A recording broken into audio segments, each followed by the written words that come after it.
tudo bem? Vamos então dando continuidade às nossas gravações acerca aí do mundo mágico do direito civil e mais precisamente sobre a teoria geral dos contratos. Nos últimos blocos adentramos no princípio da função social do contrato, onde ventilamos inicialmente o seu conceito, né? Falamos que o contrato, apesar de ser bi ou plurilateral, ele deve ser lido e interpretado, né, sobre a luz das normas, dos valores da sociedade, né? Sobre interpretado, então, sobre a função social, né? Sobre a função aí existente dirigida à coletividade. Isso é uma norma de ordem pública trazida no artigo 2035, parágrafo único do Código Civil, né? Lembrando-se sempre, por demais, 3 ponderações. A primeira ponderação que eu trouxe para vocês diz respeito à releitura do artigo 421, lembrando-se sempre, né, que tem 2 expressões que são criticadas aí pelos cultores do direito.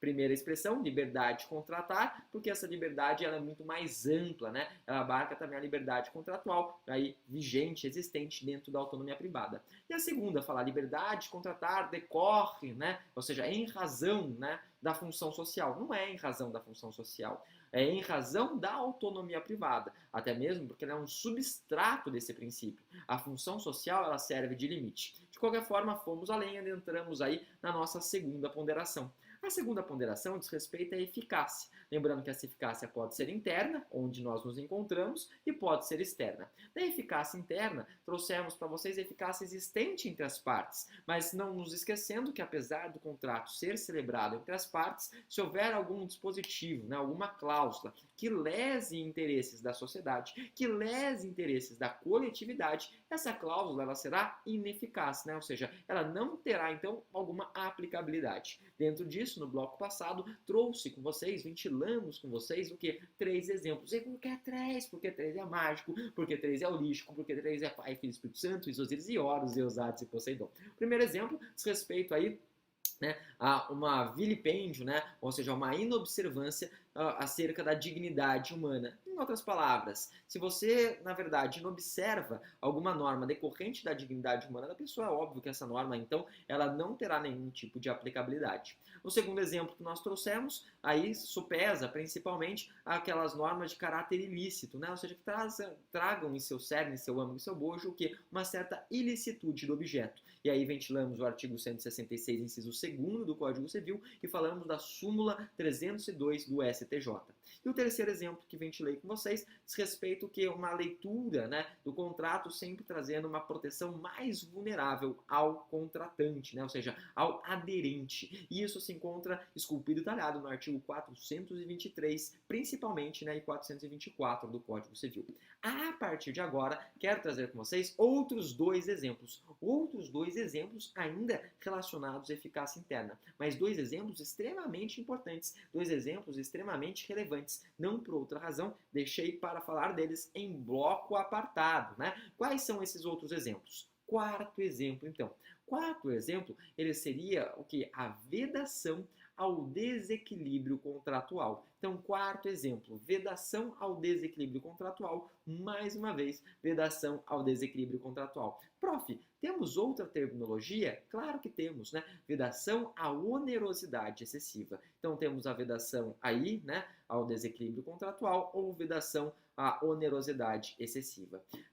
Em outras palavras, enfim, né, esse quarto exemplo que eu estou trazendo para vocês, alguns doutrinadores, como Paulo Lobo, Pablo Stolze, né, Rodolfo Pamplona, que escreve com Pablo Stolze, e vários outros, eles preferem trabalhar como um princípio autônomo. Eles preferem trabalhar como um princípio em apartado, né? Em outras palavras, eu estou trazendo como uma eficácia interna, mas nada obsta de você falar do princípio da vedação, né? Ou seja, do desequilíbrio contratual. O que é isso, né? Tem como você explicar isso melhor? Claro, esse princípio, gente, ele tem a sua base, seu alicerce, principalmente na teoria da imprevisão.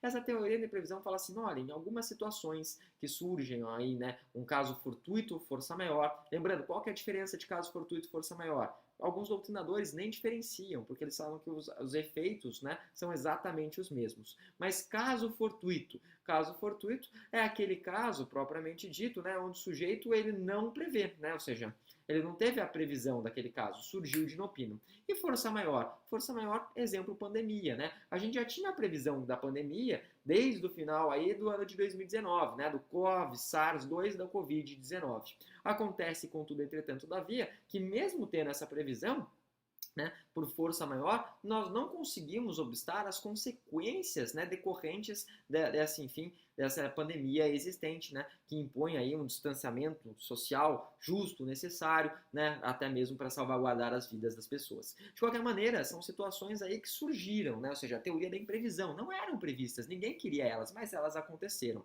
Essas teorias, né, enfim, essa situação que aconteceu, ela vai trazer muitas vezes um desequilíbrio contratual. Um desequilíbrio contratual indesejado. Tanto que a teoria da imprevisão, ela nasce em período de guerra, né? A teoria da imprevisão já foi adotada até em situações onde a moeda indexadora teve uma alta exorbitante, né? Vamos supor assim, eu fiz o contrato quando o dólar estava a 1, e daí do nada acontece uma situação, o dólar é a 6, 7, né? Então, ô louco, prof, que loucura, exatamente, né? Então, em outras palavras, esses contratos, eles devem ser relidos, porque eles estão trazendo uma onerosidade excessiva para uma das partes. Eles estão trazendo um desequilíbrio contratual. Dentro do CDC, e até mesmo falando de pandemia, né, nós temos aí a vigência de duas normas novas, né, duas normas aí que trazem, de certa forma, em seu âmago, em seu cerne, em seu bojo, o que? Trazem aí um revalorar de determinados contratos. Exemplo que a gente pode falar seriam aquelas, né,